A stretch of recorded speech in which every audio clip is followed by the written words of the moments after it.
great tradition of the 19th century novel was a narrative that explored social reality of the time. So, for instance, Les Miserables, we looked at the lives of poor people. If we had just had statistics about that, it would not have been the same. So, similarly, in our time, the novel is still dealing with our reality.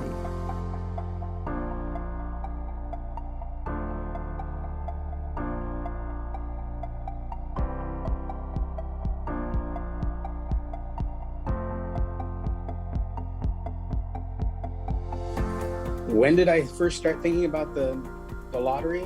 I don't know if other writers are like this, but sometimes I'll in a few years after a book comes out, and I'll get asked a question like that: when did you know, and when did you know it? and the most honest answer sometimes is I don't remember. The thing about writing these novels, especially large novels, like most of mine are, is that the problems that you run across in trying to write them are so big and so profound, and you spend so long working on them and trying to resolve them and trying to make the thing work. You're trying to make it look like you knew what you were doing all along, which of course is not true. It's not true at all. Un monde à portée de main est l'histoire d'une jeune femme, d'une jeune fille au début du livre, Paula. Paula Karst, donc elle a le nom d'un certain type de sol karstique qui permettent qu'il y ait des grottes dans les sols karstiques. Il y a des chambres ornées, il y a des rivières souterraines et puis il y a des grottes. Donc Paula Karst, elle commence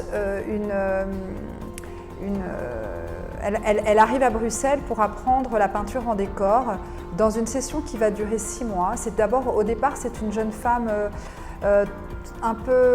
assez banale, sans contour, et on va la voir se transformer durant le livre.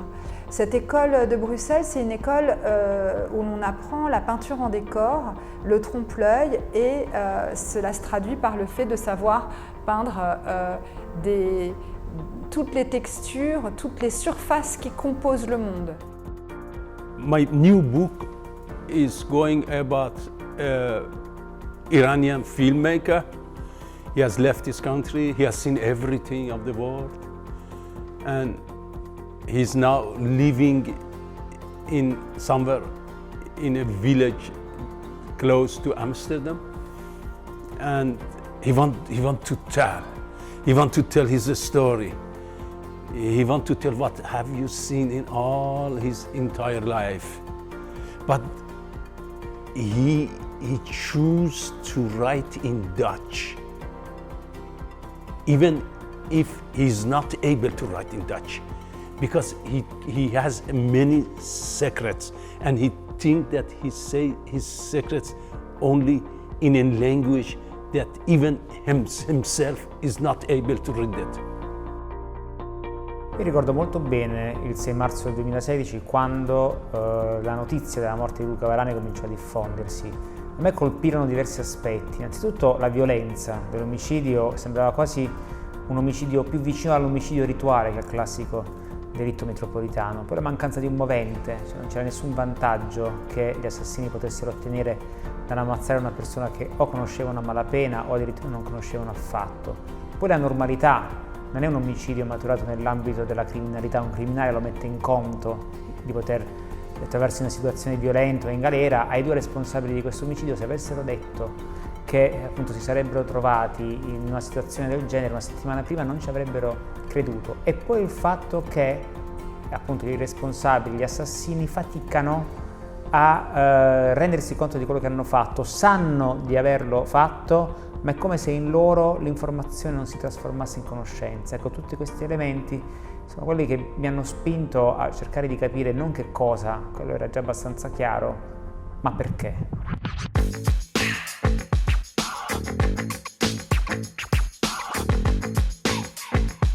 L'importanza del premio è fondamentale per loro perché io sono convinta che abituare loro a leggere e a decidere qual è un buon libro sia un modo per farli crescere, per fargli apprezzare la letteratura e i grandi scrittori del mondo.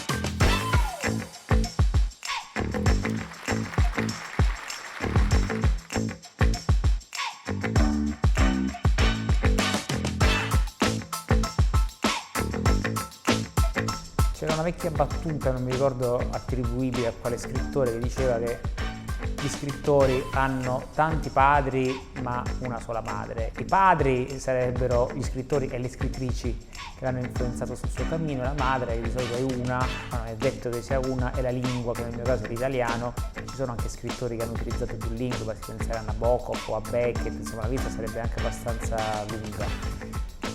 Ovviamente in letteratura vale il principio che nulla nasce da nulla. Noi proviamo a portare, ogni contemporaneo prova a portare un millimetro più avanti la lezione che ormai dura da qualche millennio di chi l'ha preceduto. Conosco tantissime le scrittrici o gli scrittori a cui devo qualcosa o devo molto o forse dovrei dire che devo tutto.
I think all art is political. We can look at everything through a political prism, you know, and we can look at literature through a political prism. So yes, the novel is a political novel, and it's a novel that's talking about the lives of mainly Black British women that we very rarely get to hear about, and that in itself is a political act. Talking into our invisibility and the silences around our lives. And the idea is that I would have as many characters as possible, which is why there are 12 co-protagonists in the novel. So the ideas underpinning the novel are political, but actually I'm a storyteller, so I'm telling the story of these women's lives. And I hope that through that I am exploring our shared humanity as human beings.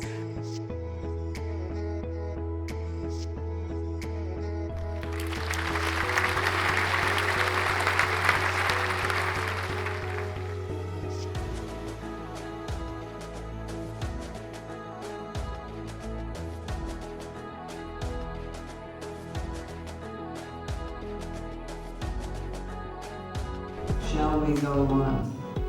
The first task of the writer is to lure the reader through the gateway and past the first 5 pages. If that can't be done,